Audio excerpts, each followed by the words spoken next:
எல்லோருக்கும் வணக்கம். இப்போ மறுபடியும் இன்னொரு செய்தி என்னை பற்றி தப்பாக பரப்பிட்டு இருக்காங்கன்ற தகவல் வந்தது. சகாயம் அவர்கள் ஐஏஎஸ் சகாயம் ஐஏஎஸ் அவர்களோட பேஜில் நான் மாணவர்கள் மேலே தடியடி பண்ணது சரி அப்படின்னு சொல்லி மறுபடியும் ஒரு விஷயத்தை கிளப்புறாங்க. நான் திரும்ப திரும்ப சொல்கிறேன், இது என் மேலே நீங்கள் பழி வாங்கணுன்னா இது நேரம் அல்ல. நீங்கள் வேறு ஒரு பிளாட்ஃபார்மில் வேறு ஒரு விஷயத்தில் நீங்கள் பயன்படுத்திக்கலாம். ஏன்னா இது ஒரு சென்சிட்டிவான ஒரு விஷயம். ஒரு மாணவர் போராட்டம் வெற்றி அடைகிற நேரத்தில் யார் வேணாலும் என்ன வேணாலும் அதை பயன்படுத்திக்கிட்டு பண்ணலாம். பட் எனக்கு அது நோக்கம் அல்ல. இன்றைக்கும் திரும்பவும் சொல்கிறேன், ஒரு நல்ல செய்தி வரும்னு நான் சொன்னது மறுபடியும் நான் சொல்கிறேன், அது நடந்துருச்சு. ஆர்டினன்ஸ் பாஸ் பண்ணியிருக்காங்க. கண்டிப்பாக ஜல்லிக்கட்டு நடக்கும். ஜல்லிக்கட்டு நடக்க தான் போகுது.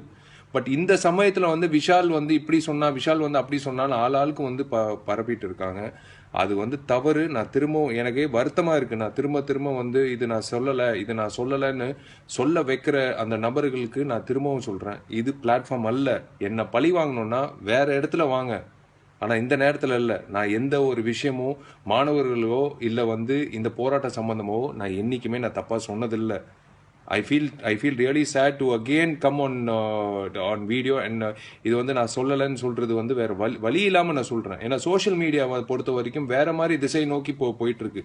யார் வேணாலும் என்ன வேணாலும் சொல்லலாம். அது சும்மா ஒரு டேக்லைன் ஒரு நடிகரோட பேர் போட்டால் அது எல்லாரும் நம்பக்கூடிய அளவுக்கு கொண்டு போய் சேர்க்குறாங்க. இது நான் சொல்லலை.